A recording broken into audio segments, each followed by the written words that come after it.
Do you know what I'm in the mood for today? A nice blow dry. Wet hair, out of the shower. Next step is the primer. What it does basically is that it's gonna help hold the curl or the movement that you induce with the blow dryer. You only use like a pea size amount.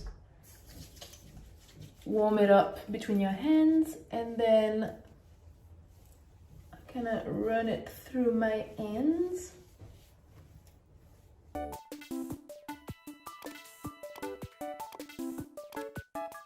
All right, and now blow drying. Ooh. I really like that bouncy finish. Et voilà. And now for the bounce check.